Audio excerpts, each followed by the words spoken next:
Okay, ladies and gentlemen, it gives me great pleasure to present to you and introduce you to a gentleman that has taken a great interest in this nation and the things of the past, and in helping preserve them and to keep the truth of the natural order of things. He has certainly won my great respect, and it gives me pleasure at this time to introduce to you Dr. Robert Alrutz, a professor that is well qualified because of his personal interest, above all, in the things of this nation. I'm just going to let him take over at this moment and describe to you this beautiful, magnificent place that we're standing here now. Doctor? Thank you very much. We're standing here at the entrance to the Great Circle Mound of the Newark Earthworks in Licking County, Ohio. In the background you can see some of the earthworks, and we stopped here briefly at the model to point out that the earthworks actually encompass an extensive series of structures in bygone days, of which only this area here, the Great Circle Mound, and this area over here, the Octagon Mound, are still in existence. The significance of these is that these are perhaps the greatest earthworks in the world of the mound builder period, which was somewhere around the beginning of the Christian era. In the background, we will take you up so that you can see the mound and get a better view of it than you can with that truck in our background. Thank you.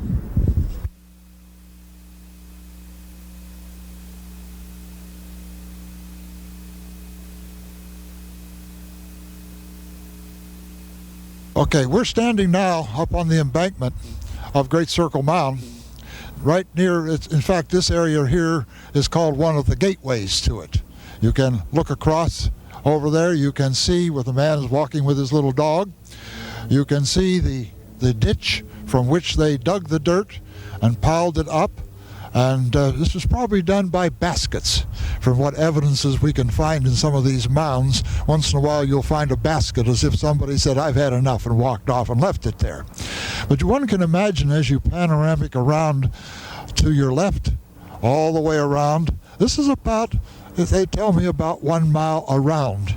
You'll have a little difficulty seeing it through the trees as the distance down through there, but it'll give you a feel of the immense nature of this place. And isn't it something? Can you imagine what this must have been used for? Just think about it. What Hollywood could do with it, for instance. Can't you just see at night a parade of people going around this area with torches glowing? This undoubtedly had some religious significance to the people, because why else would they have put all the work into this and built such a magnificent structure? But remember, this is only part, a very small remnant left of what was once the great Newark Earthworks.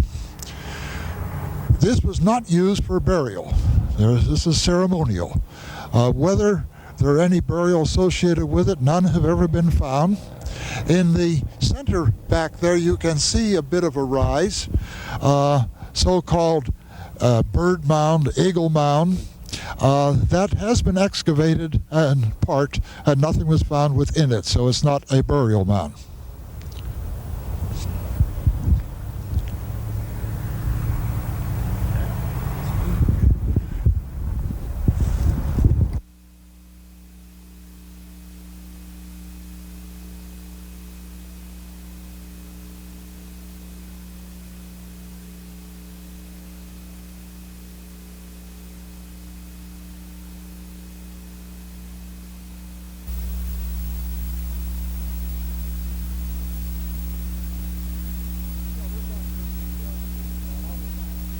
Museum, the model of the mounds.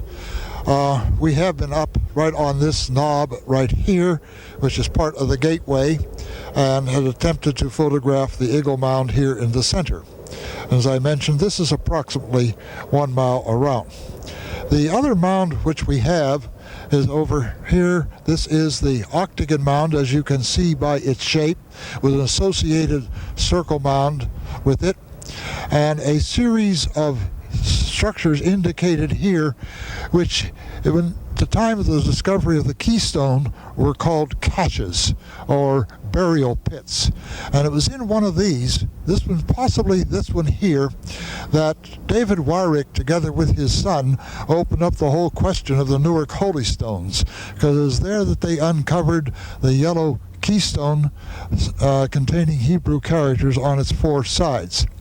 All of the rest of this has been demolished by building by people, except the octagon and circle, which are currently the Mound Builder Golf Course. This is the sort of the City of Newark Country Club. The land is leased by the Historical Society to the Country Club and is used for a golf course. We'll attempt to show you at least where that is located later. At the octagon, this is the overall view of the octagon mound. We were over here at Great Circle Mound. And as I pointed out earlier, it is probably about in here, in one of these actually pits here, that the keystone was found by David Wyrick. If we simply move to the other part of the sign here, we can see a graph, a timetable, so to speak, with this be the beginning of the Christian era right here.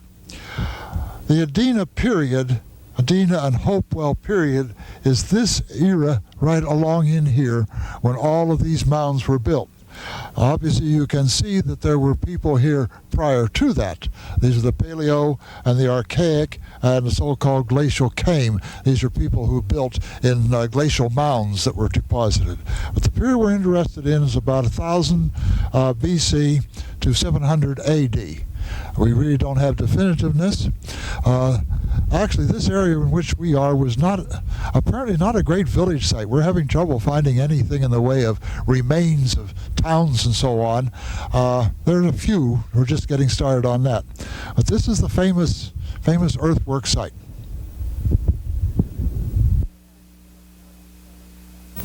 And bless your hearts, as you notice by that chart, we're talking about 100 to 200 BC that these events transpired. You're now looking at a part of the site or part of the hex to the tomb itself. And how fantastic. We see a modern day golf course here that keeps it up. Modern day in complementing, if you would, that has been 100 to 200 years BC. Now, I want to show you, if I may, part of the reason that caught our interest in this area. At the same time, I would like to give you my opinion, call it an authority, if you like, but it is supplementation or supplication to what we have learned, what has been said, and I'd like to give you my opinion. From our Father's Word, we have an advantage in many cases, though some might disagree, be that as it may. But being familiar with our Father's Word, we are able to recognize many things that are utilized in the symbology. So I want to go back to the very first mound, or part of the mound that we visited. I want to go to this area that is called the Big Circle, the Huge Circle. Within it, we have 30 acres. Now, it's important that you remember that. You'll remember, as the good doctor told us, this is called the eagle. These two objects in the center of this huge 38-acre circle.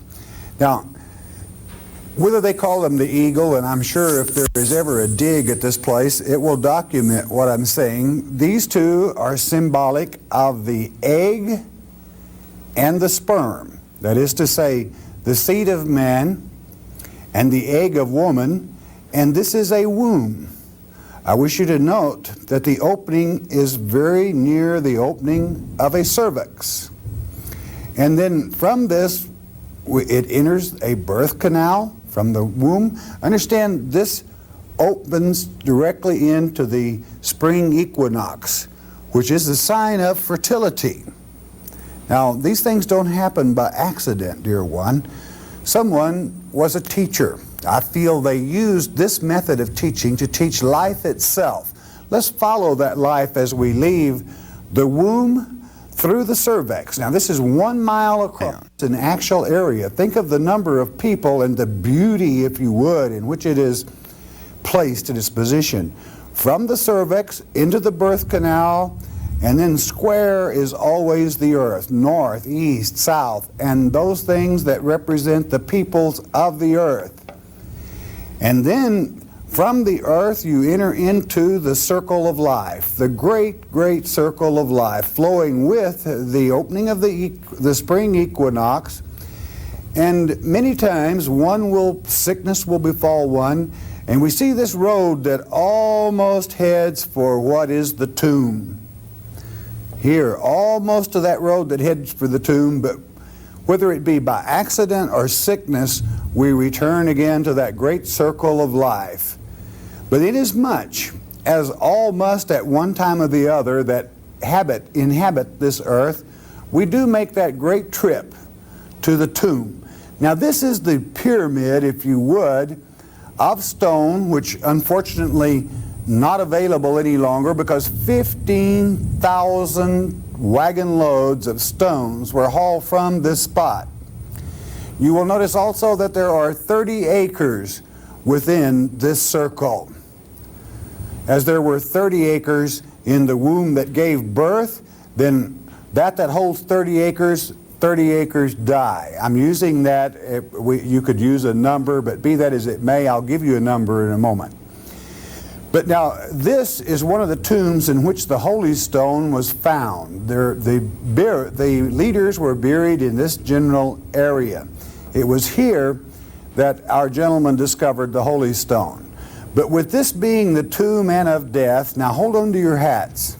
It enters into another womb. This womb does not have an opening as a cervix, but a bridge. The bridge to life, or that is to say the womb of eternal life. That life after death, drawn out in symbology whereby through the ritual, once each year, they gathered from hundreds of miles at this great area and went through this celebration of life itself, yes, even into the eternity. Now, one thing that adds a great deal of authenticity to the fact that it is the Holy Stone, you will remember, and I want to switch back to the chart one more time if I may. You that are scholars, listen closely. 30 acres in this circle, 30 acres in the tomb, which is to say, all that are born in flesh die in flesh. But only 2/3, this circle, this eternal womb is only 20 acres, meaning we lost 1/3 from here to here. How fascinating, inasmuch as this work by carbon test and other methods that we have 100 to 200 BC. How precious. 100 to 200 BC. You understand what I'm saying? That's before Christ. That is before Christ. Someone knew. Who was this someone? Well, we will find out from the Holy Stone itself. We can tell a great deal about this individual, a great deal that he brought to pass as he used this method of teaching, which is not uncommon. Certainly, someone would have to be familiar with the book of Jeremiah. Someone would have to be familiar with the book of Zechariah and many of the writings to understand that third that fell in the world that was, as well as the third. Remember the barbers cut the hair 1/3, 2/3, and then the third that is literally destroyed, as well as the little remnant. That little remnant always teaches, dear one. It is God's plan and it is His purpose. This is my opinion of the mounds at Newark in Ohio and how precious they are. At this time, I want you to hear the story of a great man, I feel, a man that perhaps was not respected in his community and was doubted a great deal.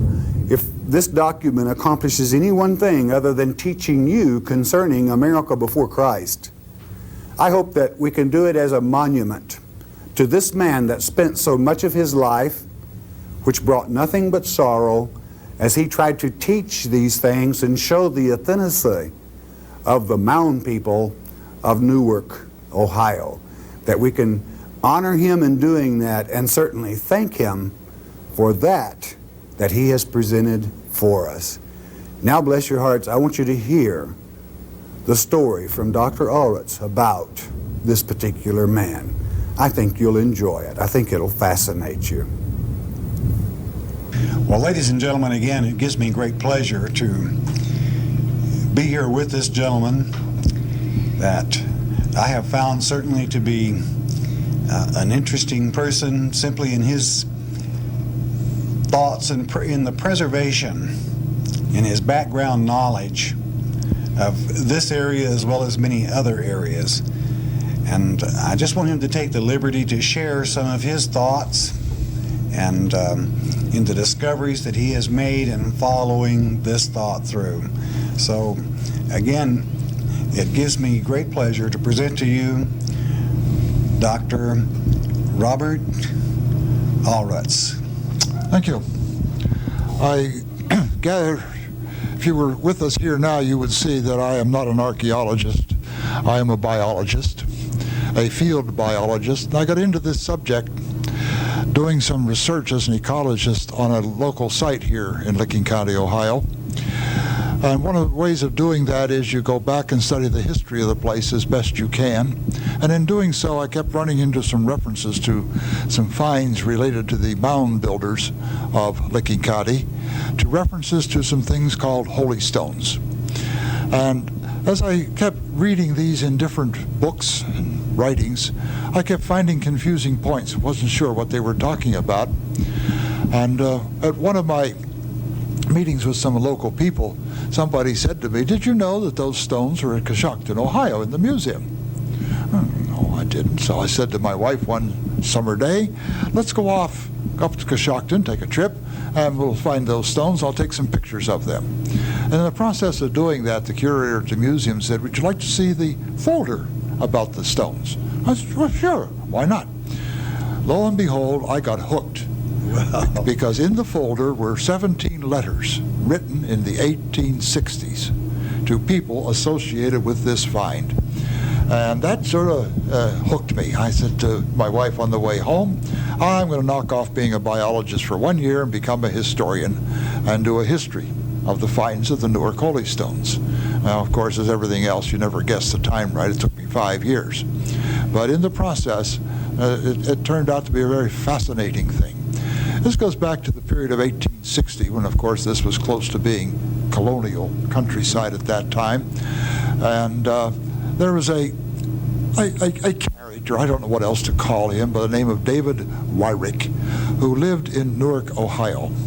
He had come there about 20 years previously, after having been the publisher of a newspaper about 80 miles from here, and he backed the wrong political party and went broke, and he moved up here. I think he may have had some relatives. He had actually had come from here in this area originally, and he was noted for being a mathematical genius, which of course at that time meant he could do surveying. And he became the county surveyor, which he pursued for a number of years, and in the process of being the surveyor, had the hobby, as many of the people of this area had, and that was digging. Today they would call them potato diggers. He was going out to see what they could find. And he was a little bit better than the most, because actually he corresponded with the Smithsonian Institute and sent some materials to them. But David had some problems, one of which was, I think we can safely diagnose him, he had rheumatoid arthritis, because he was described as having feet he could hardly walk on and hands that didn't look like they could be used for anything. Except he was really quite a skilled artist. It's surprising what he could do. And one of the original maps of the Mound Builder area was done by David Wyrick, as is published in the local atlas. But David had a funny theory. David felt that the mound builders were the lost tribes of Israel. Now, he was not alone in that. A lot of people of that period had that thesis. But it had changed, and people began to realize that this wasn't true, that the Indians had come across the Bering Strait, and on and on and on. But David was quite adamant about this, apparently, because he had a local reputation for it. But he must have been a local character with his crippled nature and his digging and so on. But was it about the 30th of June in 1860? He and his son were in McCrory's Woods over near that Octagon Mound, and they were digging, as David liked to dig, and he came upon the thing has become to call the Keystone. Of course, it was encased in clay when he dug it up, and he spit on it and wiped it off. And his son said, as soon as he saw those characters, he ran off to Newark like a crazy man. And it so happened that that day, in Newark that day, visiting the mayor, who was an archaeologist also, as an archaeologist one of the period, also Ohio's kind of premier archaeologist, Charles Whittlesey, Dr. Charles Whittlesey, Colonel Charles Whittlesey from Cleveland. Interestingly enough, he was visiting the mayor because they were in a business together, making kerosene out of coal. The coal oil business, you know? We've kind of forgotten how to do that. But word got to them about David's find, and they got a hold of David and put him in their wagon. They went back to the site, and they confirmed that this had been dug out of there. They went back to Newark, and this caused a lot of excitement because they got a hold of the local Episcopal priest, a young man who was educated up at Kenyon, and he translated these as having Jewish sayings down the sides. And so happened in town at that time, there was a reporter from the Cincinnati Enquirer. Now, Cincinnati, you need to note, was the Queen City of the Midwest. This was the seat of culture, the only culture outside New York City, in the minds of people in New York. But he wrote up quite an article about this, and that got a lot of attention. And in fact, he later invited David to come to Cincinnati to show this Holy Stone, as it came to be called, to the authorities in Cincinnati. Unfortunately, the reporter was out of town when David got there, and thus he had no local support.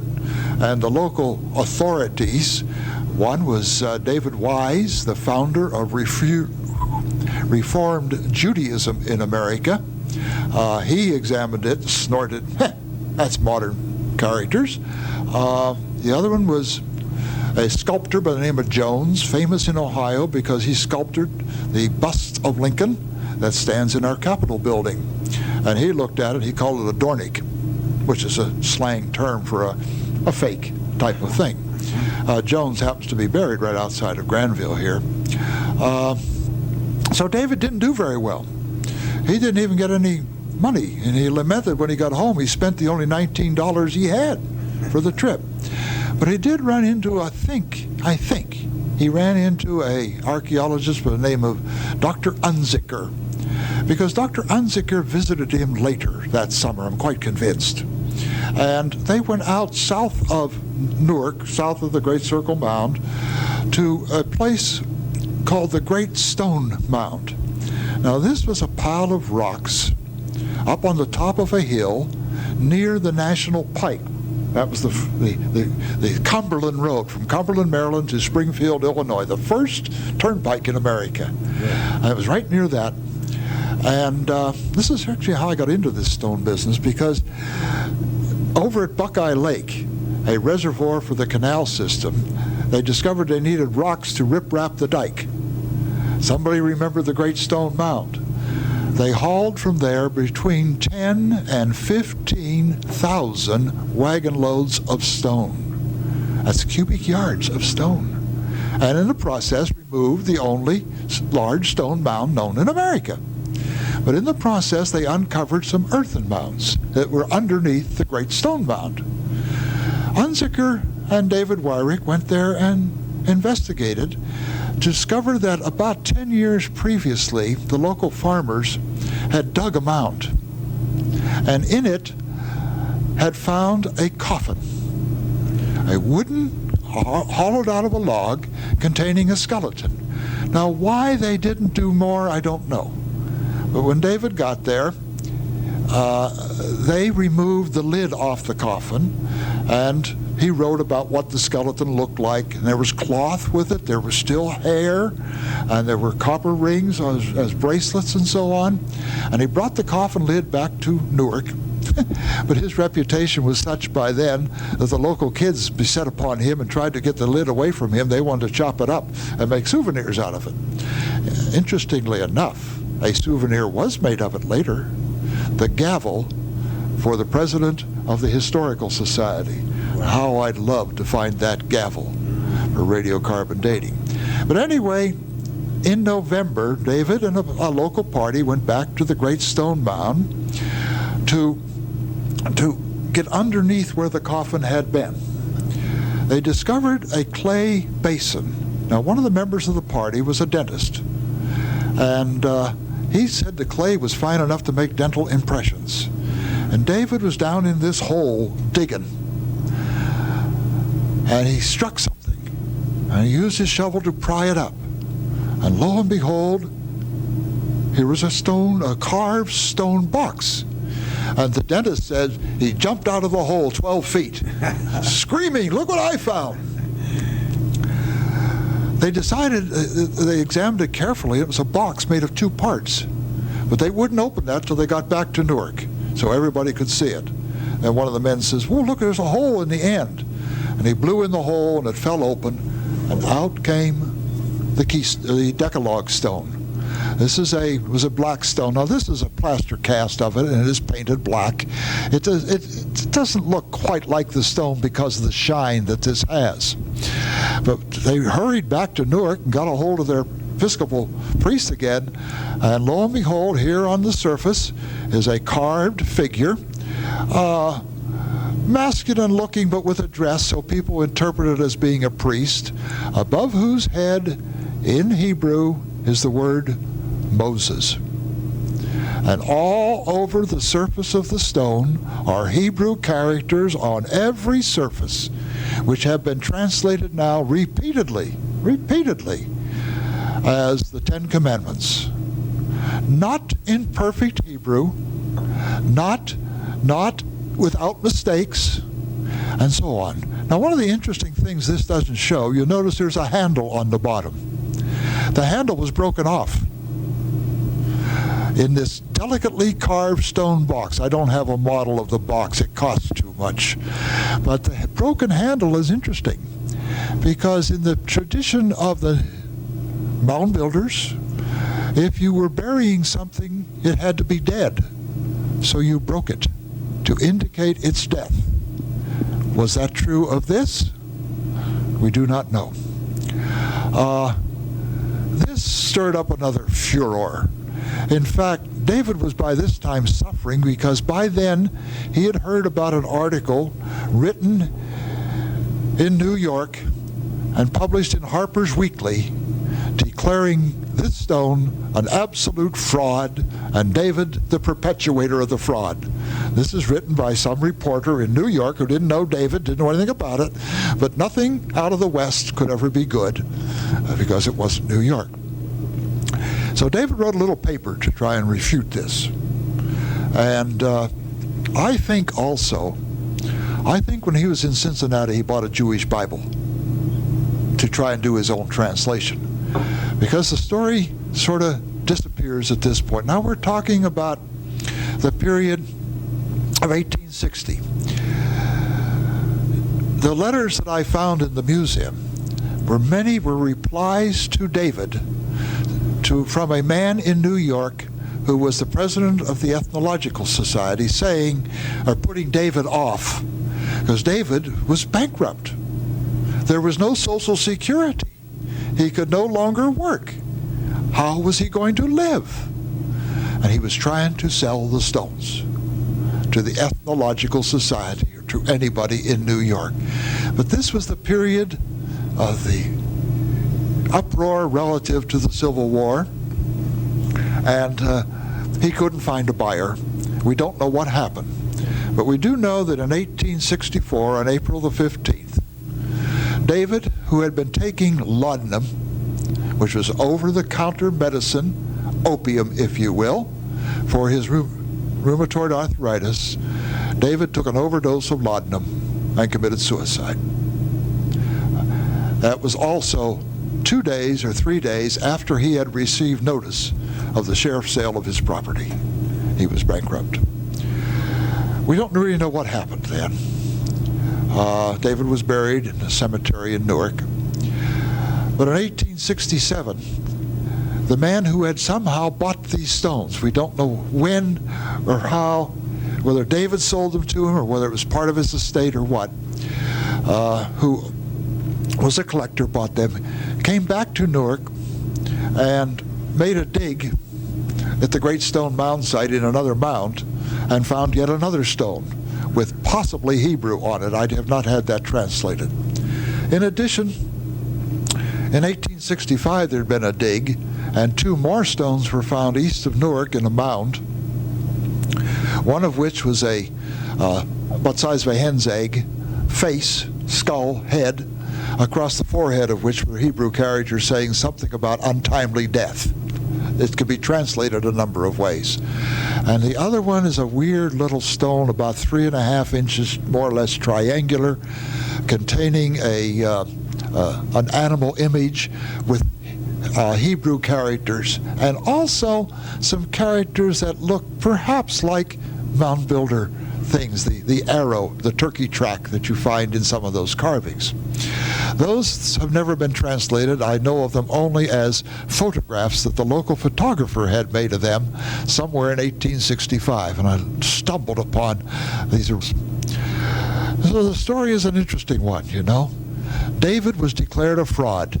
In 1871, that Charles Whittlesey, the great colonel, wrote a paper saying it was a fraud. And the whole story went down as nothing but a fraud and has been repeated as a fraud and amplified and changed ever since. I would simply say that David Wyrick did not fake these stones. David Wyrick could have. He had the skill. He carved woodcuts for his newspaper. I've seen those. And he didn't do this because he was such a meticulous workman. He would have copied the Bible and not made mistakes. And there are mistakes in the Hebrew here. It is not the same as in the Bible. What are they? Well, it so happens that coffin that David uncovered is an interesting coffin. I can find, I'm not an archaeologist now, I haven't read all the literature, but what I've read, I've seen no reference to coffins. The one place I find a reference to a coffin is in all places, Swedish mound builders buried their people in oak coffins in a clay basin, like here, that held water, and the oak and the water prevented the corpses from rotting.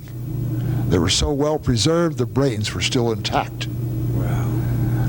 Is perhaps this an amulet from somebody from Europe, some holy man whose remains were brought to Newark, Ohio, and placed in an oak coffin, as they did in Sweden? And why the stone mound? Well, Charles Squire, the great Ohio archaeologist who published the Smithsonian Institute, was working in New York, and he saw an Indian walking down the trail with a rock. And he walks over to a pile of stones, and he walks up on the pile and he drops it. And the investigator said, "Why did you do that?" And he said, "I don't know. That's a holy place, and you're supposed to put a stone there when you go by. So I put a stone there." You know, 3 coins in a fountain. We still do that sort of thing. And so happens the Great Stone Mound was near the great warrior trail, the Chieftain Trail, that went from northeastern Ohio down into Kentucky. I wonder, you know. I think these are amulets of holy people that were brought to this great worship site to be buried there, just as we would take people to St. Peter's in Rome or to Jerusalem to bury them there. I think Newark, Ohio at one time was a Jerusalem or a Mecca for religious purposes. And you brought people there for burial. Unfortunately, I fear that much of it has been destroyed, and we just don't know.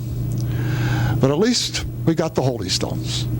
I got the record of them. That Any is questions? fascinating. Absolutely fascinating. We really appreciate this that you have accomplished. It's in all been the- simple, good library work. Well, And I it's, encourage people to do it. It's fun. I know my wife said to me one day, you've got a detective story going there, haven't you? Because each little find would lead you to something else. And it is a fascinating story. And it's a fascinating story of people, too. Of poor old David Wyrick. I feel sorry for David. And we'll take up a collection someday and put up a tombstone for him. I think so. I think that would be wonderful. It's been a pleasure, and we really, Dr. Olitz, appreciate You're very welcome. the time you shared with us, and I know that coming by these facts, when you're marching the backwoods and so forth, putting it together, and yet I know one thing. I know you well enough in the visit we've had that's where you feel at home, that you enjoy that. Well, I'm a scientist. Yes. That's what we do for a living. All right, bless your hearts. Here we have the replica of that beautiful keystone.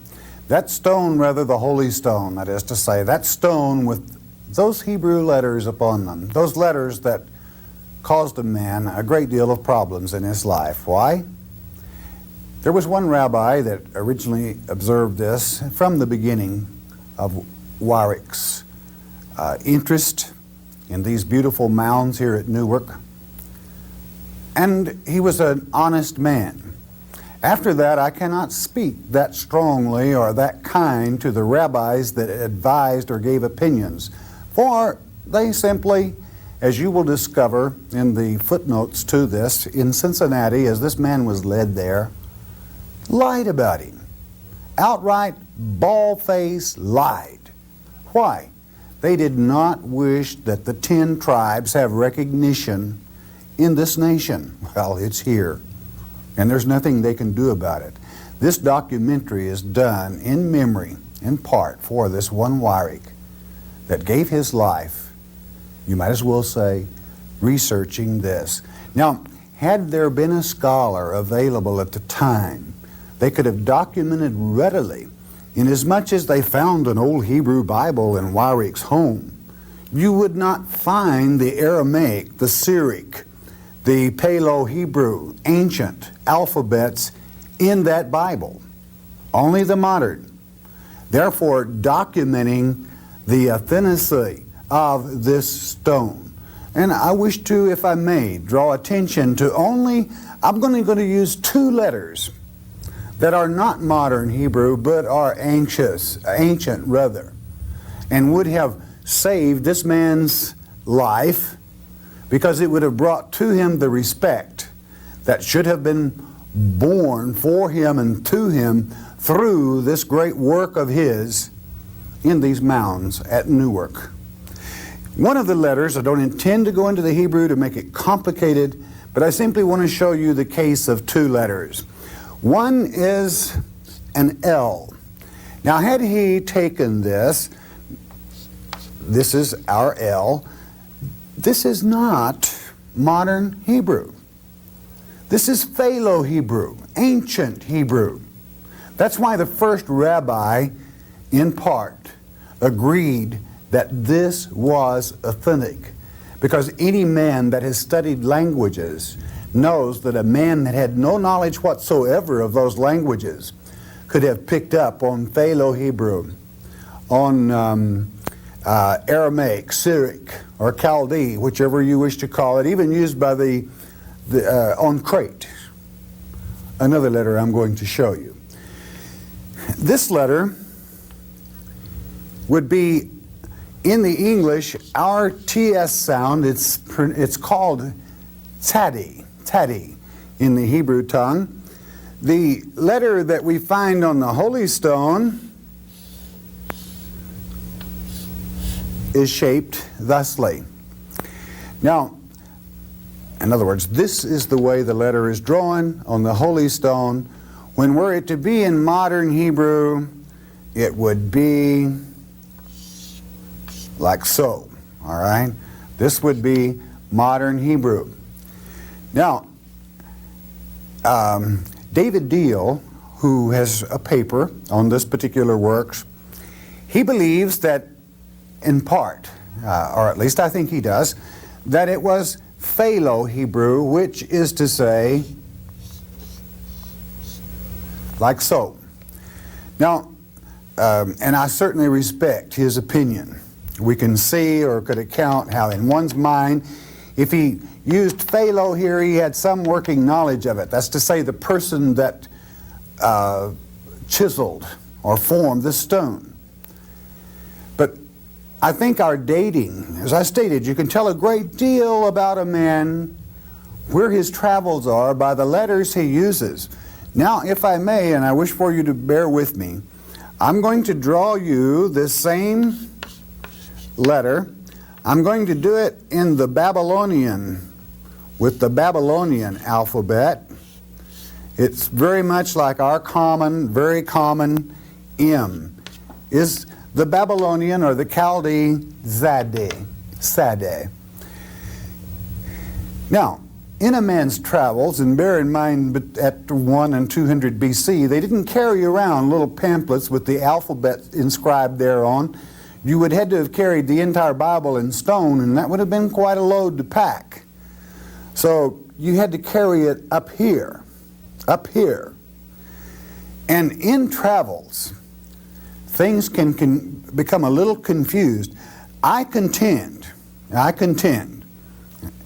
that this man, inasmuch as he knew Philo, it started him remembering this V, but then no doubt coming from Crete or from the language where the Chaldee was used, which all of our people used it after the captivity of Babylon. No big deal, all right? Daniel has several chapters written in it. That's no big deal. I contend that the man remembered this Babylonian letter, or Chaldee, or Syriac, or Aramaic, whichever you wish to call it, it's all the same. And remembered it in his mind, confused it with the Philo Zadi, and rather than making an M of this way, he simply drew the bar line as you would start in Philo, and then took this V and inserted it on top. This is used 5 or 6 times on the stone, and the letter is consistent each time, documenting the fact. Now, a poor man like Wyrick, he could have done this? No way. No way. It is genuine, absolutely genuine. And this poor man was insulted by the people in, near, and around him for all those many years, when the find that he made is a find certainly that is precious.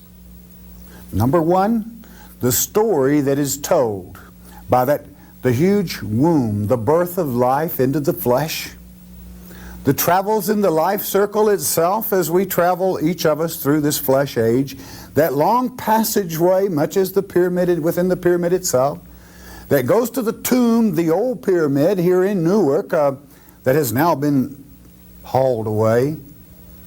Was this stone found in that area? And then this one that would take all that are born in the flesh, the 30-acre plot, into the 30-acre base,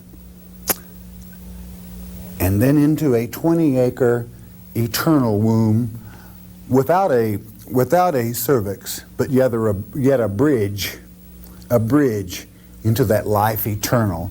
It took a Levite some knowledge. Each tribe was assigned their proportion of the Levitical priesthood. The Levitical priesthood, other than when they were in Jerusalem and in their own area of joining, were always attached to the other tribes. They did not, as you would say, have one large tribe that traveled as Levites. So Was he a Levite of Judah, or was he a Levite of the 10 tribes? It doesn't matter.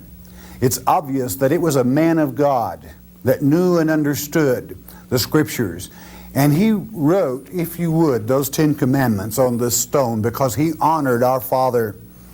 And he used this great works to teach those 10 commandments to natives in this great nation.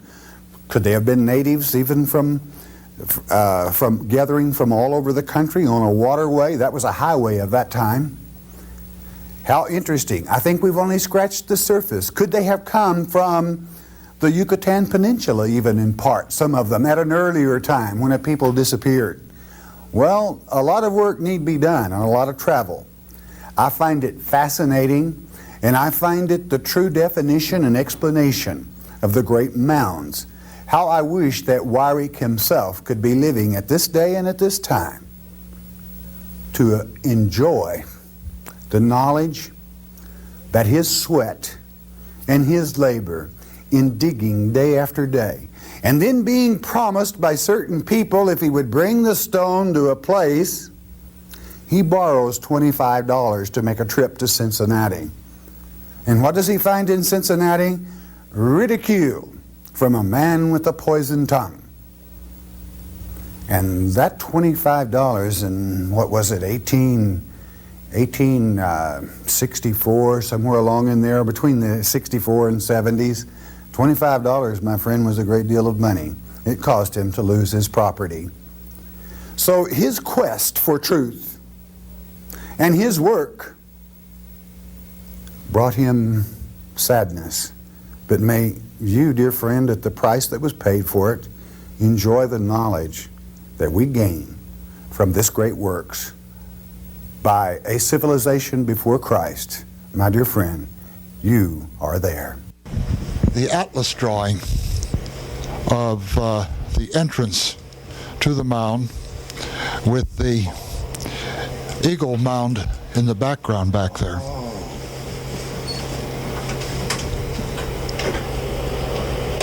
This is David Wyrick's map of the Newark earthworks. And this is Great Circle Mound here. This is the Octagon Mound, one we think is perhaps a moon observatory with a smaller circle associated with it. And I think right in here somewhere is where the keystone was found. This is a signature of David Wyrick. A survey of this section of record and so on and so forth. This is when he was the surveyor for Licking County. I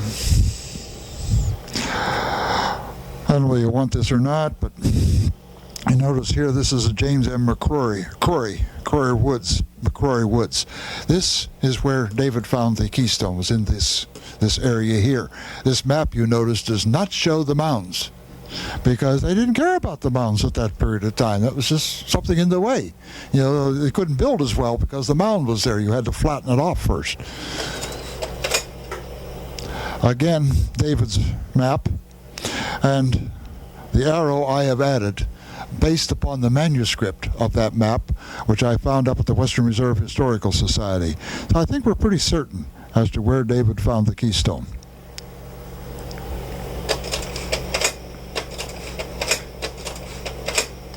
Does that help you any? Great. It's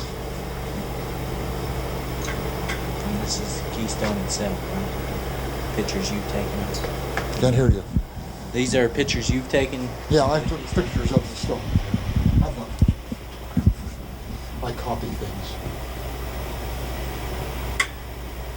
All right.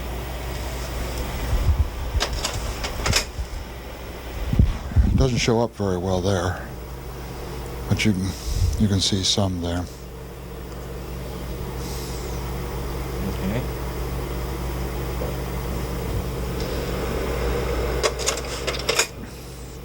These are David's drawings of the keystone, and translations of them here. The Holy of Holies is this phrase here, and the King of the Earth, this phrase here. And written above them in script is Hebrew. I've one of the translators. I'm not sure for sure which one of the translators. But these David had printed at the newspaper in Newark, Ohio, possibly from his own woodcuts, because I found originals of these broadsheets with printer's notes on them. And it makes me think that perhaps David had made woodcuts for that purpose. This is David Wyrick's sketch of how the coffin lay in this clay basin which would hold water. In other words, water would come down through the mound and collect in there and not evaporate. It would just stay there. And then the oak preserved the body. It would not rot because after all, we use tannic acid in oak to tan leather. It makes a good preservative. And it was underneath the head of that they found the keystone. And this is David Wyrick's sketch of that coffin. I'd love to find it.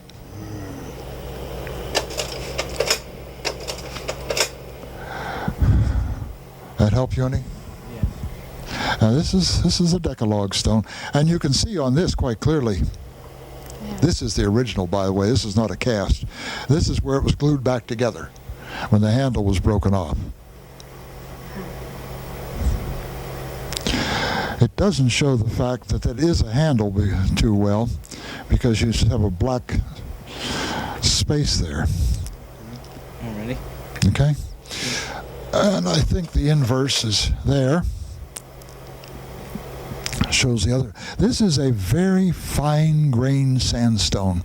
I asked my geology friends, what do I want to call this kind of thing? And they said, no, I don't want you to get in trouble, but we geologists would classify it as an alabaster. That does not mean that necessarily it came from the Mediterranean, because there's alabaster all over the world. It's a very, very fine grain of sandstone, very soft. You can carve it very easily.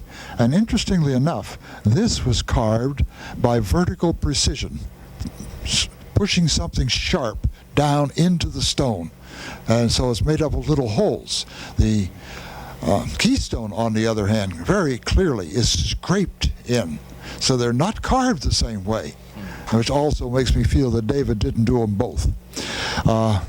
I was excited about this one. I thought perhaps this one had been faked by the dentist in this story. He drifts in and out as a fakey character. I don't trust Dennis anyway.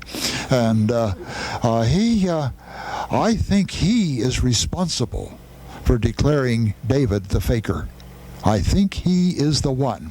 But you can find that story in my little paper. This is the box in which it was found.